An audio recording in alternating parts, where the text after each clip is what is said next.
Spider-Man. Spider-Man Homecoming is directed by John Watts and stars Tom Holland, Michael Keaton, Robert Downey Jr. Whoa, whoa, whoa, you think you're doing this review without me?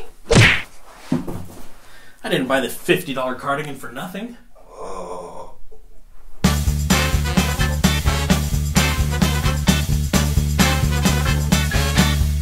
What is up, guys? I'm here with Cooper, aka Spider-Man Pigs. That's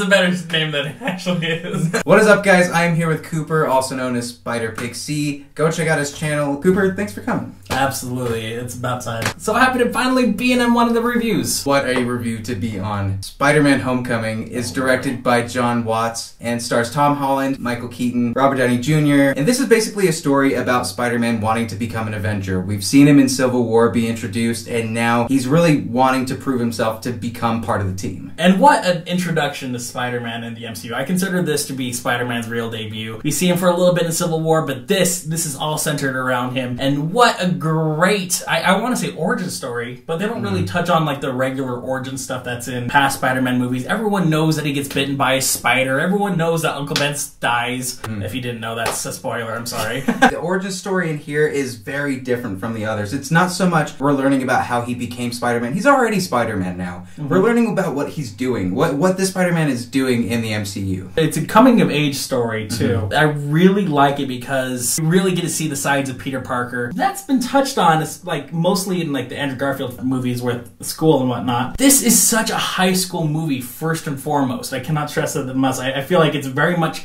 Johnny Hughes high school movie with, you know, jocks and, you know, preps. Peter Parker is a teenager. That's a thing that I feel gets kind of lost a lot in Spider-Man movies. This one really hits that on the head. He's trying to incorporate his teenage life with also being a superhero on top of that. And you see that whole balance and the struggle that goes along with it. No, I agree. And not only do we have him in high school, but he's not a 30-year-old with like a pencil-thin mustache in high school. Exactly. He's a sophomore in high school, and he's played by Tom Holland, who played this role, I'm going to say perfectly, both as Peter Parker and as Spider-Man. Michael Keaton is also in the film playing the Vulture. He's a character that is basically a scavenger digging up all of the leftovers of these Chitauri from the first Avengers. Robert Downey Jr. is in this. He's kind of a mentor to Peter Parker. You could almost omit the name Uncle Ben and put in Iron Man for this. He's very much feeling responsible for taking care of Spider-Man in this, because in this universe, he's the one that brought him in. I know me and you had a lot of discussion on, is this the best Spider-Man film? And I took the night to think it over, and while this is one of the best films, and it is so much fun, and that's really the best part of this film. It's just a fun, exciting film. I wouldn't say necessarily that it hits that Spider-Man 2 point as far as the emotional depth that Spider-Man 2 had, but guys, they nailed the character of Spider-Man in this. And I 100% agree. The key word for this film is complete fun. I don't understand how anyone can go see this movie and not even crack a smile at, you know, some of the quips, the action that happens. The action is I think it's actually fantastic. There's emotions in this movie that I actually wasn't expecting. Tom Holland, I was so surprised with his acting ability throughout that, because I'm so used to seeing him as quippy Peter Parker from Civil War, and then throughout the movie, and then it's not a spoiler at all, but there's an emotional part in the movie where it just really tugs at you, and I think Tom Holland is absolutely great as Spider-Man. He hits the nerdy side of Spidey, he also hits the quippy side. I mean, he's a young kid. In real life, Tom Holland's,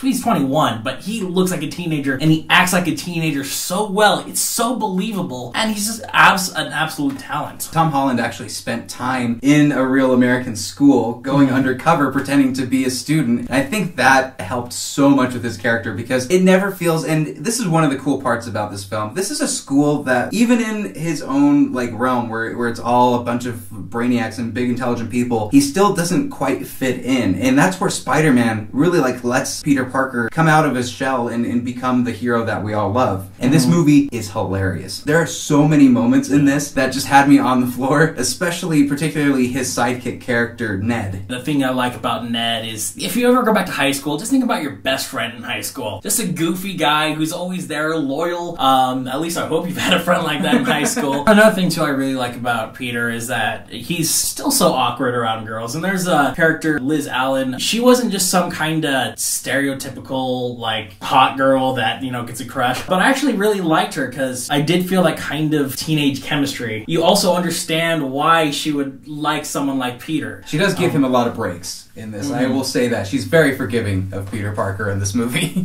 I think a lot of people would say that Marvel might have some problems with their villains. In this, I don't think that they do, and I think that Michael Keaton did a great job as the Vulture, and he had a lot more depth to his character than I think the Dark Elf in Thor: The Dark World had, but... Yeah, to be clear, Vulture, he's no Loki. He's not on that kind of level, but I think he's still a great villain. I put him on, like, the ranks with the other Spider-Man villains in their own respective movies. Vulture in this film is terrifying. Well, I've got something that might be controversial. Yeah?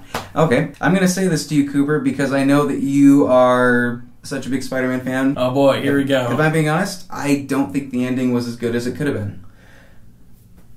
You're not wrong. You're not wrong. I feel like the ending is kind of a roller coaster. The way they ended it, I wasn't suspecting necessarily happening, and I feel there was a lot of emotional things, good and bad, that I really liked. It's kind of a roller coaster, at least for me. I think it really let it off for any future Spider-Man films. I'm excited to see the future, and I like that the way they set that up, so I don't really have any complaints with the ending. My complaints are mostly nitpicks. Like, a lot of them are actually have to be on my spoiler review, but I guess a few I can say right now. I think the suit is gorgeous in the movie, but I feel with all the technology that Tony Stark put in there and the way Peter uses it in the movie, I feel like it gave Peter too much of a free pass. You did touch on this earlier about Peter using his wits and whatnot, and I just wish I could see more of that rather than, like, Peter relying on his suit technology to overcome some situations. The other nitpicks I really do have, I'm actually saving for my spoiler review, because there are quite a few things that I was just kind of... Yeah, probably could have been better. But overall, I had a great time with Spider-Man Homecoming. I think this is definitely a step in the right direction. Thank God North Korea hacked Sony, and now we have Spider-Man in the Put them in MCU. Financial struggle. Yes. They're like, Disney, can you help us out a bit? I'm really sorry to whoever got laid off in Sony. But Cooper, what are you going to score this? I personally give Spider-Man Homecoming an 8.5 out of 10. I'm going to go a little bit higher than you. I think it's a 9 out of 10.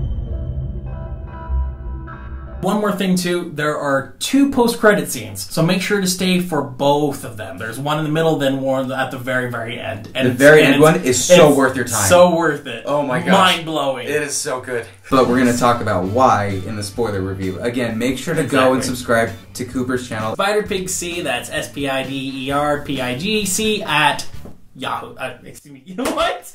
We'll have our spoiler review up after the movie releases. Not too long after the movie releases. We'll give you a week. Just so you guys can watch the movie and then you can come over to us and join us in the conversation. Guys, thank you again as always for watching, and we will see you at the next review.